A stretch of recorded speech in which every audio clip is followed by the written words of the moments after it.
नमस्कार प्यारे विद्यार्थियों, स्वागत है आप सभी का हमारे YouTube channel ideal technical classes पे। मैं हूं अनुज सर। आज इस वीडियो में हम लोग जानेंगे कि एएलपी और टेक्नीशियन की जो अपकमिंग वैकेंसी है उसके अंदर क्या कुछ होता है, क्या पूरी चयन प्रक्रिया है और क्या कुछ इसके अंदर में स्टेजेस हैं एग्जाम्स के। क्या सीवीटी 1 होता है, सीवीटी 2 होता है, क्या सीवीटी 3 होता है, एप्टीट्यूड टेस्ट होता है, क्या एज फैक्टर है, किन के लिए ये वैकेंसी है और किस प्रकार का मेडिकल स्टैंडर्ड रहता है, साथ में सैलरी।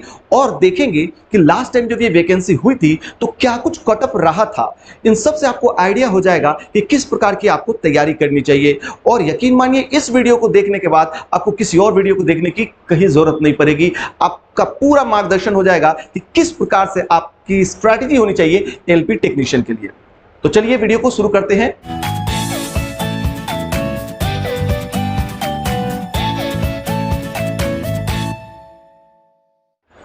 ये जो वैकेंसी होती है ये बहुत ही बड़े तादाद में आती है। लास्ट टाइम भी जब आया था तो काफी बड़ी वैकेंसी आई थी। और किनके लिए ये है तो ये गोल्डन अपॉर्चुनिटी होती है आईटीआई स्टूडेंट के लिए। अगर कोई आईटीआई स्टूडेंट इस वैकेंसी में अगर जॉब नहीं प्राप्त कर पाता है तो मान के चलिए कि फिर उनका निवारण होना बड़ा मुश्किल है। ठीक है, तो आईटीआई वालों के लिए तो ये गोल्डन अपॉर्चुनिटी है। इसके अलावा बीई और डिप्लोमा वालों के लिए भी एक बहुत ही अच्छा अवसर होता है।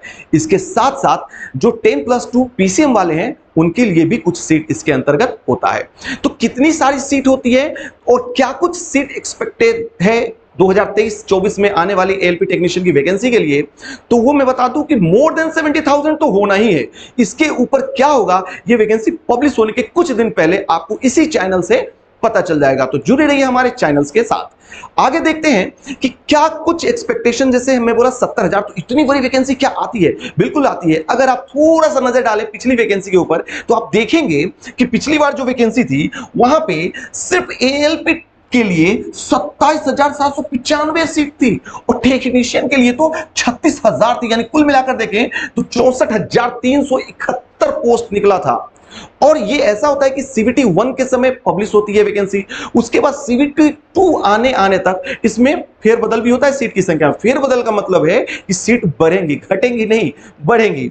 और बढ़ने का मतलब है कि कितनी बढ़ेंगी, तो इसका एक छोटा सा आप आंकड़े से समझ जाएंगे कि देखिए जब पिछली वैकेंसी 2018 में आई थी, 5 साल हो गया है तो बहुत तो वैकेंसी आएगी। यहां पे देखें पिछली वैकेंसी जब आई थी तो एलपी के लिए मात्र 17,000 सीट थी, जो आगे चलकर 27,000 कर दी गई। और टेक्नीशियन में तो कमाल ही हो गया, लगभग 9,000 सीट थी, उससे 4 गुना से भी ज्यादा 36,576 पोस्ट कर दिया गया। मतलब जो वैकेंसी 26,500 की थी वो बढ़ाकर 64,371 कर दिया गया, 2.5 गुना कर दिया गया। इतना ज्यादा पोटेंशियल है इस वैकेंसी के अंदर। अब चलिए जानते हैं कि क्या कुछ इसके अंदर चयन प्रक्रिया, क्या कुछ स्टेजेस हैं जिनको होकर आप एलपी बनते हो या टेक्नीशियन बनते हो। क्या कुछ बाधाएं हैं, क्या उसका निवारण है, वो तो समझेंगे ही, लेकिन जो रेलवे की ओर से गाइडलाइन है उसको एक बार समझते हैं कि जो 2018 में था क्या वो 2023 में कंटिन्यू रहेगा। इसको भी जानेंगे और डिटेल में इसका पहले चर्चा देख लें। नेक्स्ट मैं आपको बता दूं कि कितने स्टेजेस में ये एग्जाम होगा। तो ये स्टेजेस जो होंगे इसके लिए 2 स्टेजेस में ये एग्जाम होते हैं, ठीक है, जो कि एएलपी और टेक्नीशियन दोनों के लिए कॉमन है। पहले सीवीटी 1 होगा, अगर आप उसको क्वालिफाई करते हैं तो सीवीटी 2 के लिए जाएंगे। अच्छा, कितने लोग क्वालिफाई होते हैं? तो नंबर ऑफ सीट जितनी है कैटेगरी वाइज उसका 15 गुना स्टूडेंट को सीवीटी 2 के लिए बुलाया जाएगा। यानी कि यहां पर सिर्फ भीड़ छाटने का काम हो रहा है।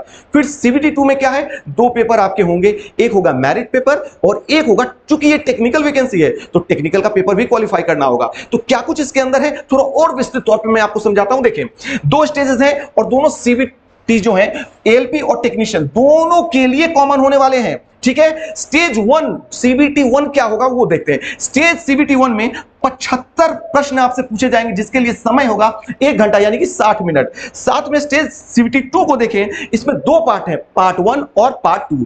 पार्ट 1 में 100 प्रश्न पूछे जाएंगे। ये टोटली नॉन टेक्निकल होते हैं, लेकिन खास बात यह है कि ये आपका मेरिट पेपर है तो यहां पे बड़ा जोर लगाना होता है। ठीक है, सीवीटी 1 क्वालिफाई करने के बाद आप सीवीटी 2 में पहुंचते हैं, 100 मार्क्स का पेपर देते हैं जिसके लिए 90 मिनट निर्धारित है। और ठीक इस पेपर की समाप्ति के साथ ही 2.5 घंटे में टोटल यानी 1.5 घंटे का पेपर ये है और 1 घंटे का एक टेक्निकल पेपर भी देना है आपको जो कि 75 मार्क्स का होगा। टेक्निकल में क्या है, टेक्निकल में जो भी आपका रेलेवेंट ट्रेड है, जिस ट्रेड से आपने आईटीआई कर रखा है उस ट्रेड से ही प्रश्न पूछे जाएंगे। अगर आपने बी डिप्लोमा कर रखा है तो क्या कुछ होगा उसको हम लोग आगे वीडियो में देखेंगे। तो बने रहिए वीडियो में। आगे देखते हैं हम लोग कि इन सब के बाद फर्स्ट स्टेज सीवीटी के अंदर क्या कुछ सिलेबस है, क्या कुछ प्रश्न पूछे जाएंगे, इनको अब समझते हैं। देखिए 75 प्रश्न पूछे जाएंगे 60 मिनट में, और मैं बता दूं कि 1/3 नेगेटिव मार्किंग भी है। 1/3 नेगेटिव मार्किंग भी है, ऐसा नहीं कि मार दिया तुक्का।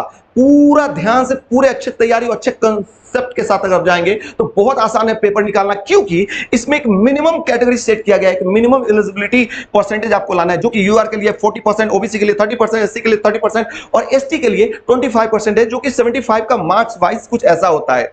मतलब यूआर को 30 नंबर लाने हैं, बाकी कैटेगरी वाइज 22.5, 22.5, 18.75 मार्क्स रखते हैं।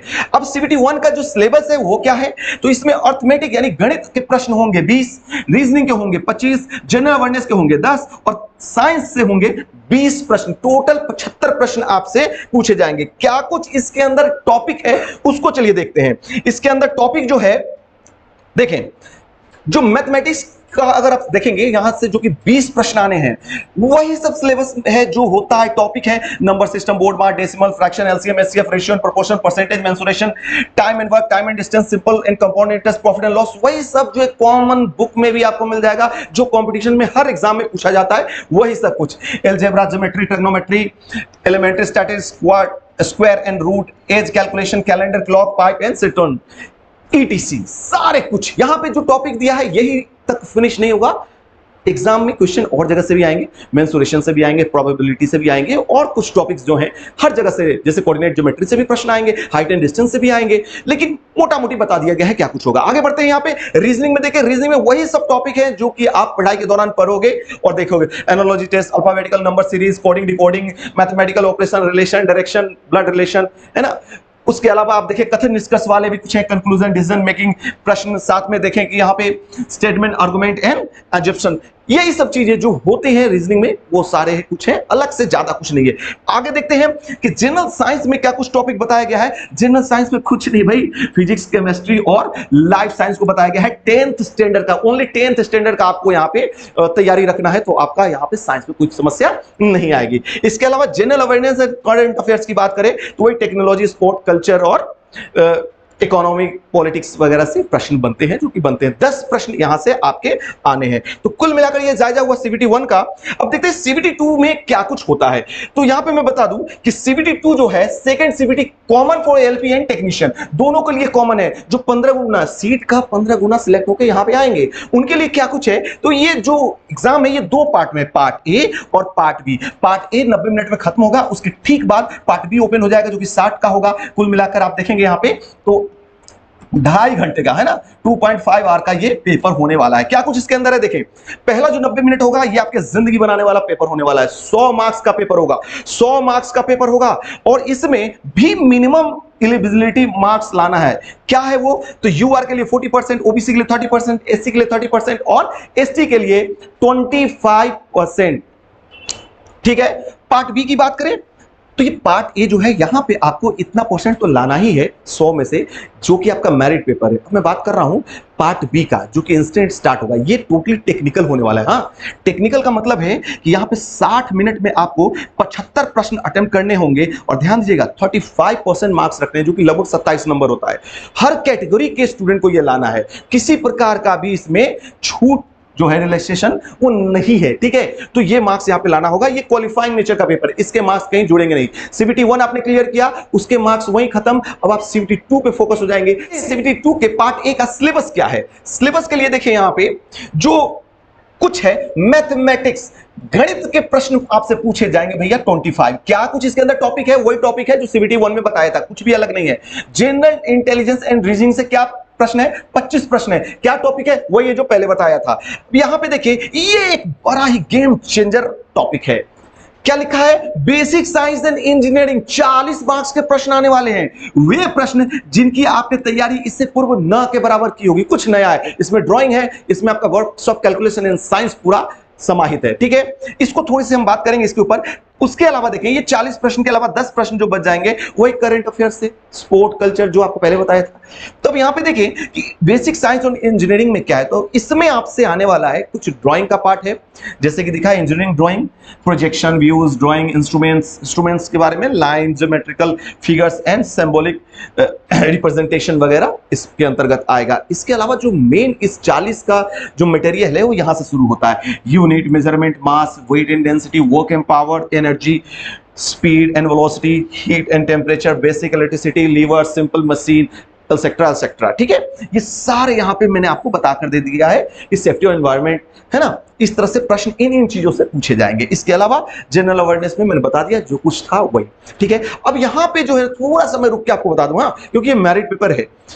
25 मैथ्स टॉपिक आपने देख लिए, 25 रीजनिंग आपने देख लिए।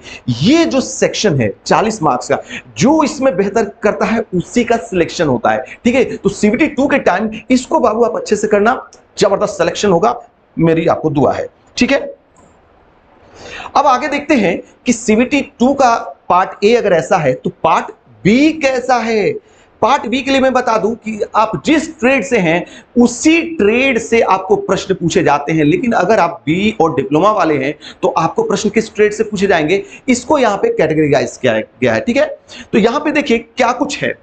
जो भी स्टूडेंट इंजीनियरिंग और डिप्लोमा वाले हैं उनके लिए electrical engineering and combination of various stream of electrical engineering, जो भी इलेक्ट्रिकल इंजीनियरिंग वाले हैं या इससे रिलेटेड जो जिनका भी ब्रांच है, उन लोग को इनमें से कोई एक ट्रेड चूज करना होगा। Electrician, instrument mechanic, wireman, winder, armature, refrigeration and air condition and mechanic. ठीक है, इस टाइप के ट्रेड में से कोई एक ट्रेड चुनना होगा। अच्छा, कब चुनेंगे? देखिए सीबीटी 1 जब आप क्लियर कर लेते हो, उसके बाद जब सीबीटी 2 का बारी आता है तो एक ऑनलाइन फॉर्म भराया जाएगा जो 3 पॉइंट के लिए अति महत्वपूर्ण है। 3 काम वहां करने रहते हैं जब सीबीटी 2 के लिए आप फॉर्म भरेंगे। पहला काम, वहां पे आपको अपना चयन बोर्ड चुनना है। आप सुनते हो ना, चयन बोर्ड इलाहाबाद, चंडीगढ़, भोपाल, तो आपको वहां पे चयन करना है कि किस बोर्ड से आप एग्जाम देंगे। कब चयन करना है? सीबीटी 2 के पहले, सीबीटी 1 के पहले नहीं, सीबीटी 2 के पहले। ये पहला काम। दूसरा कि अगर आप इंजीनियरिंग और डिप्लोमा से हैं तो कौन सा ट्रेड से आप पेपर देंगे उसका चयन करना होगा और फिर उसका तैयारी करना पड़ेगा। ठीक है, और तीसरा इंपॉर्टेंट चीज कि आप देखेंगे कि एलपी और टेक्नीशियन के बहुत सारे पोस्ट हैं।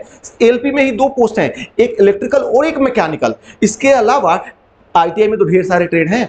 इन सभी ट्रेड के अकॉर्डिंग आप देखेंगे कि ढेर सारे पोस्ट भी बनाए गए हैं। तो इतने सारे पोस्ट को आपको प्रेफरेंस वाइज सजाना है कि प्राथमिकता आपको किस पोस्ट की रहेगी, तो प्रेफरेंस वाइज पोस्ट को सिलेक्ट करना आपका तीसरा महत्वपूर्ण काम। समझ में आ गई बात? ठीक है, तो ये तीनों काम करना रहेगा।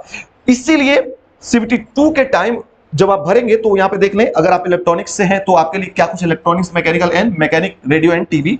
अगर आप मैकेनिकल इंजीनियरिंग से हैं तो भैया आपके लिए तो सब कुछ लागू है। भाई फीटर से दे दो, मैकेनिकल मोटर से, व्हीकल से दे दो, ट्रैक्टर से दे दो, ट्रैक्टर मैकेनिक से दे दो, मैकेनिक डीजल से दे दो, टर्नर से दे दो, मैसनरी, सारे ट्रेड ही ऑलमोस्ट इसमें रख दिए गए हैं। तो मैकेनिकल वाले चाहे आप बी कर रखे हो या डिप्लोमा, आपके लिए ढेर सारा, कोई भी एक अच्छा सा देखकर अपने लिए चॉइस कर लेना। ऑटोमोबाइल वाले के लिए भी बहुत सारे ट्रेड हैं, mechanical motor vehicle, tractor mechanic, mechanic diesel, heat engine sector, refrigeration and air condition mechanic, ये सब कुछ इसके अंतर्गत है। लेकिन अब मैं बात करने जा रहा हूं हायर सेकेंडरी वाले +2 वालों के लिए, कि इसमें जो पीसीएम वाले होंगे उनके लिए electrician, electronics mechanic and wireman, in 3 trade में से वो कोई भी एक ट्रेड अपने लिए सिलेक्ट कर सकते हैं और उसके मार्फत अपना एग्जाम दे सकते हैं। ठीक है, अब इन सब को करने के बाद जब आपकी सीबीटी 2 फिनिश हो जाती है, साइको टेस्ट क्या है, ये एप्टीट्यूड टेस्ट क्या है। जब आप सीबीटी 2 क्लियर कर लेते हो तो टेक्नीशियन वाले भैया आपका तो आराम है, लेकिन जो भी एलपी के लिए एलिजिबल है, जिन्होंने एलपी के लिए भी फॉर्म डाला है, उन्हें एक एप्टीट्यूड टेस्ट निकालना होगा जिसे हम सीबीटी 3 या साइको टेस्ट के नाम से जानते हैं। क्या? साइको टेस्ट, सीबीटी 3 के नाम से। क्या होता है इसमें? बहुत ही सिंपल सी बात है, मैं आपको समझा रहा हूं। आपको 5 टेस्ट, 2, 3, 4 मिनट वाले छोटे छोटे टेस्ट देते हैं। उनमें से क्या कुछ टेस्ट होते हैं? 5 टेस्ट होते हैं। एक होता है जो आपकी मेमोरी टेस्ट करता है, फॉलो में डायरेक्शन टेस्ट होता है, एक डेप्थ परसेप्शन टेस्ट होता है, एक कंसंट्रेशन टेस्ट होता है और एक होता है परसेप्चुअल स्पीड टेस्ट। ये पांचों टेस्ट जो हैं आपको देने हैं और पांचों टेस्ट में एक मिनिमम मार्क्स रखना है जो कि है 42 टी स्कोर। ये टी स्कोर क्या होता है इसके लिए मैंने एक अलग से वीडियो बना दिया है, आप मेरे चैनल पर जाकर वहां से ज्वाइन कर सकते हैं और इसकी लिंक भी मैंने डिस्क्रिप्शन में दे दी है। तो 42 टी स्कोर कैसे कैलकुलेट होता है उसका डिटेल आपको मिल जाएगा। तो प्रत्येक बैटरी में ये 42 करना है, अगर इसमें से एक भी बैटरी आपका खराब गया तो आप डिस्क्वालीफाई कर दिए जाएंगे एप्टीट्यूड टेस्ट से, ठीक है। 42 रखना है। इसके बाद ये इंपॉर्टेंट इसलिए भी है कि एएलपी का मेरिट बनाने के दौरान एप्टीट्यूड टेस्ट में लाया गया मार्क्स आपके लिए इंपॉर्टेंट है। कैसे इंपॉर्टेंट है तो आप समझे इस बात को। मान लिया कि आपने सीबीटी 2 के पार्ट ए में ला रखा है 50 मार्क्स, ठीक है, और एप्टीट्यूड टेस्ट में आपने ले आए 70 मार्क्स। अब वेटेज है कि सीबीटी 2 पार्ट ए का 70% वेटेज, यानी 50 का 70% हम देखें तो 35 होता है, प्लस इसका 30% जो एप्टीट्यूड टेस्ट देंगे उसका 30% मार्क्स जब आप यहां पे लेंगे 21 होता है। कुल मिलाकर आप इसको देखें तो 56 लाया था आपने 50 मार्क्स, वो कितना गया 56 मार्क्स। तो अगर आप साइको अच्छा करेंगे तो आपको एएलपी में वरीयता मिलेगी, क्योंकि एएलपी के लिए आपका जो मार्क्स है वो 56 हो जाता है। तो एप्टीट्यूड टेस्ट अच्छा करना जरूरी है और सबसे इंपॉर्टेंट चीज कि पांचों में क्वालिफाई करना है, टी स्कोर मिनिमम 42 रखना है, ठीक है। तो ये कुछ था एप्टीट्यूड टेस्ट से रिलेटेड। इसके बाद आपका एग्जाम का प्रक्रिया समाप्त हो जाता है और फिर बात आती है मेडिकल की। भिन्न भिन्न मेडिकल स्टैंडर्ड हैं, उनको चलिए समझते हैं। सबसे पहले मैं बात करना चाहूंगा जो मेडिकल स्टैंडर्ड A1 है, ये सिर्फ और सिर्फ है एएलपी वालों के लिए। एएलपी वालों के लिए A1 स्टैंडर्ड का मेडिकल होना बहुत जरूरी है, ठीक है। उसके अलावा कोई स्टैंडर्ड उसमें एक्सेप्टेबल नहीं है। क्या कुछ A1 होता है भाई, ये पूरा A1 मतलब नंबर 1 है। हाँ, इसमें जो है डिस्टेंस विजन 6/6 दोनों आंखों का होना चाहिए, विदाउट ग्लास, चश्मा लगा के नहीं। इसके अलावा विभिन्न प्रकार के टेस्ट से आपको गुजरना पड़ेगा। क्या है भाई, तो colour blindness, binocular vision, field vision, night vision, mesopic vision, मतलब फील्ड में भी आपकी आंख चौंधी आनी नहीं चाहिए, पूरा दिखना चाहिए, नाइट में भी दिखना चाहिए। भाई ट्रेन लेकर दौड़ना है, सिग्नल दिखने चाहिए, है ना। बाइनोकुलर टेस्ट की आपको सीधा दिख भी रहा है कि नहीं दिख रहा है। और मेडिकल के बारे में पूरे डिटेल के लिए मैंने एक अलग से वीडियो बना दिया है, उसकी भी लिंक मैं डिस्क्रिप्शन में दे दूंगा, आप वहां से जाकर वीडियो को देख सकते हैं, ठीक है। तो ये हो गया नंबर 1 आई विजन, जो कि आपको एलपी के लिए तैयार रखना है, ठीक है। मैं इसमें बताऊंगा कि क्या कुछ आप, क्या लेजर वेजर तो नहीं कराना यार, नहीं तो इसमें सिलेक्शन मुश्किल हो जाएगा। क्या कराना चाहिए जिससे काम बन जाएगा, अगर मैं नेक्स्ट वीडियो में आपको ये बताऊंगा, ठीक है। अब यहां पे देखिए B1, B2 और C1, ये क्या है मेडिकल यार। B1 में सीधी सी बात है भाई, आई विजन में थोड़ा सा डिस्टेंस विजन में रिलैक्सेशन है, लेकिन मजेदार बात क्या है, विद और विदाउट ग्लास, चश्मा लगा के भी अगर आप ये आई विजन प्राप्त कर लेते हैं तो आपको सिलेक्ट कर लिया जाएगा। किसमें, टेक्नीशियन के लिए ये है। हाँ, तो टेक्नीशियन वालों को काफी छूट है। इसके अलावा यहां पे भी आपको जो है कलर ब्लाइंडनेस टेस्ट आपको क्लियर करना होगा। बाइनोकुलर विजन तो ये दो रखना ही चाहिए आपको, नाइट विजन वगैरह यहां पे थोड़े मोड़े टेस्ट होंगे, तो इसमें ऑलमोस्ट लोग पास हो जाते हैं। उसके अलावा B2 ये भी टेक्नीशियन के कुछ पदों में लागू होगा, अगर आप ये प्राप्त करते हैं तो कुछ पोस्ट फिर भी आपके लिए रहेंगे। उसमें क्या है भैया, उसमें तो चश्मा लगा ही सकते हो, साथ में ही साथ आपको यहां पे देखें तो सिर्फ बाइनोकुलर विजन टेस्ट देना है। यहां पे कलर ब्लाइंडनेस है तो भी चलेगा, ये बहुत कम ऐसा नौकरी मिलता है जो सीबी वालों के लिए होता है। तो यहां पे देखिए B2 जो है उसमें सीबी, अगर आपको कलर ब्लाइंडनेस की बीमारी है तो भी आप यहां पे सिलेक्ट हो जाएंगे, ठीक है। चश्मा जो लगाना है मैं बता दूं, उसका एक पावर सेट किया गया, अधिकतम 4 डायोप्टर क्षमता से ज्यादा नहीं होना चाहिए यहां पे भी। लेकिन अब मैं बात करूं कि C1 क्या है, C1 में चश्मा का कोई पैमाना नहीं है, किसी भी पावर का लगा सकते हैं, और किसी तरह भाई 6/12 6/18 भी प्राप्त कर लोगे तो भी काम चल जाएगा। मतलब एक आंख कम से कम 6/12 होना चाहिए और दूसरा 6/18 से खराब, 6/18 से खराब नहीं होना चाहिए। इसके अलावा किसी प्रकार का आपको टेस्ट नहीं देना है कि कलर ब्लाइंडनेस है या बाइनोकुलर टेस्ट देना है। मतलब मैं मानता हूं जो अंधा नहीं है वो तो सिलेक्ट हो ही जाएगा, ठीक है। तो इस प्रकार के कुछ मेडिकल स्टैंडर्ड है। C1 बहुत कम पोस्ट में लागू होता है, ठीक है। मेडिकल हो जाने के बाद अब मन में आता है कि अच्छा इसके लिए क्या कुछ एज कैटेगरी रखा गया, मैक्सिमम एज क्या हो सकता है। तो देखिए एज लिमिट जो है वो मैक्सिमम एज जो है वो 28 वर्ष है जनरल वालों के लिए, न्यूनतम 18, अधिकतम 28। उसके अलावा अलग अलग कैटेगरी में अलग अलग छूट भी है, जैसे कि आप देखें जैसा कि SC ST वालों को 5 वर्ष का छूट मिलता है, इनके लिए अधिकतम आयु जो है वो 5 वर्ष के बाद अधिकतम आयु 33 वर्ष हो जाती है। वहीं OBC के लिए 3 वर्ष और विभिन्न प्रकार के कैटेगरी के लिए 10 वर्ष और 15 वर्ष भी है। ये सब विशेष परिस्थितियों वाले हैं, है ना, ये किसी आम कैंडिडेट्स के लिए नहीं है, तो इसको आप देख लीजिएगा, ठीक है। बात करते हैं थोड़ी सी सैलरी के बारे में। बड़ा लोग क्यूरियस रहते हैं कि सैलरी क्या है। सैलरी के लिए मैं बता दूं कि यहाँ पे पे स्केल जो है वो लेवल 2 पे बैंड 19,900 बेसिक होगा और साथ में देखेंगे तो सैलरी अगर मैं बात करूं तो टेक्नीशियन में अगर आपका सिलेक्शन होता है तो कम से कम ग्रॉस सैलरी जो है 40,000 से ऊपर तो निकल ही जाएगा, और अगर एएलपी में चयन होता है तो ग्रॉस पेमेंट 50,000 से भी ऊपर निकल जाएगा। कुछ डिफरेंस है, कुछ अलाउंसेस अलग है, इनके पास रनिंग अलाउंसेस और ओटी वगैरह का बहुत सारा इनकम है, तो इनका सैलरी इससे, ये मैं मिनिमम बता रहा हूं, इससे ऊपर ही आज के डेट में ज्वाइनिंग के साथ मिल रहा है। और मैं बताऊं कि इसके लिए भी मैं, अगर आपका इस वीडियो में प्यार और समर्थन मिलता है मुझे, तो मैं इसके लिए भी एक वीडियो बना दूंगा जहां पे पॉइंट बाय पॉइंट समझा दूंगा कि क्या कुछ अलाउंसेस मिलते हैं, ठीक है। इसके अलावा और अगर आपकी कोई क्यूरी है तो आप मेरे को बिल्कुल बेधड़क मेरे को मैसेज करें। मेरा व्हाट्सएप नंबर जो कि आपको ऊपर लिंक होता है वो अब दिख रहा होगा, तो वहां से आप मेरे को व्हाट्सएप भी कर सकते हैं अगर आपकी कोई क्वेरी है, ठीक है। तो प्यार और समर्थन बनाए रखिए। और अब हम देख लेते हैं कि आइडियल टेक्निकल क्लासेस क्यों इतना ज्यादा फेमस है। तो फेमस इसलिए है कि लास्ट टाइम अगर देखें तो ढेर सारे सिलेक्शन 2018-19 में हमारे यहां से हुआ था। पीछे बैकग्राउंड में कई सारे स्टूडेंट के पिक्चर्स हैं, तो जबरदस्त तैयारी हो सकती है। अगर आप इंटरेस्टेड हैं तो आप यहां पे ज्वाइन कर सकते हैं हमारे आइडियल टेक्निकल क्लासेस को, जो कि जबलपुर में ऑफलाइन चलता है, और ऑनलाइन हमारा ऐप है जिसकी लिंक मैंने डिस्क्रिप्शन में दे दी है। आप वहां से ऐप डाउनलोड करके एलपी और टेक्नीशियन से संबंधित कोर्स को परचेज कर सकते हैं, ठीक है। इसके अलावा मैं बता दूं कि मन में होता है कि तैयारी किस लेवल की होनी चाहिए, तो लास्ट टाइम का मैं कुछ कटअप से आपको आइडिया दिला दूंगा कि क्या कुछ मार्क्स चाहिए होता है। मैं बता दूं कि कुछ बोर्ड में बहुत ज्यादा मार्क्स हाई चले जाते हैं कट ऑफ, वहां कुछ में बहुत लो रहता है। ये जो एल्गोरिदम है ये समझना हर किसी के बस की बात नहीं है, लेकिन आप हमसे जुड़े रहेंगे, अपडेट रहेंगे, तो मैं वो सारी अपडेट्स आपके लिए लेके लाऊंगा कि कहां पे कौन सा फॉर्म आपको कब फिल करना चाहिए, जब आपका ट्रेड क्या है उसके अकॉर्डिंग, ठीक है। तो अब यहां पे देखें तो कुछ जगहों पे मिनिमम पे भी सिलेक्शन हुआ। जैसे आप बात करें एलपी भुवनेश्वर का, देखिए जनरल वालों को 40 मार्क्स न्यूनतम लाना था, नहीं तो वो वैसे ही डिस्क्वालीफाई हो जाते। मिनिमम पे ज्वाइनिंग हुआ है। ओबीसी वालों को 30 लाना था, मिनिमम पे ज्वाइनिंग हुई है। एससी वालों को भी 30 लाना था मिनिमम पे, और 25 पे एसटी वाला मिनिमम पे ज्वाइनिंग हुई है।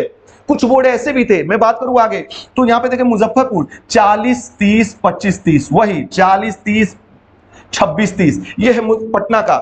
उसके अलावा मैं बात करूं तो यहां पे देखिए सिलीगुड़ी का मिनिमम 40, वही 30 30 25, मिनिमम पे भी ज्वाइनिंग हुई है। लेकिन कुछ जगह देखे तो मैक्सिमम भी गया है। तिरुवनंतपुरम को देखे जरा 70 के करीब चला गया है जनरल का कट ऑफ, ठीक है। यहां तक कि ओबीसी भी 60 के ऊपर है।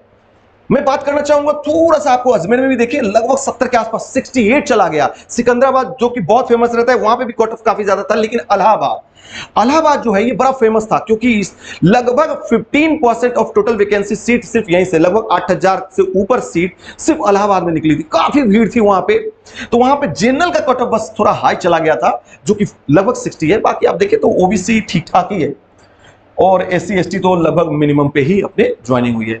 तो क्या कुछ एल्गोरिदम होता है, क्यों आइडियल से इतने स्टूडेंट सिलेक्ट हुए, वो एल्गोरिदम समझना होता है कि जहां पे सीट ज्यादा है ऐसा नहीं है कि वहीं पे आपका सिलेक्शन आसान होगा, बहुत कुछ समझना रहता है। तो ठीक है, आज इतना ही। अगर इसके बाद भी किसी तरह का डाउट और क्यूरी आपके मन में है तो जरूर कमेंट करें, मैं आपका स्वागत करता हूं। मिलते हैं नेक्स्ट वीडियो में, तब तक के लिए जय हिंद।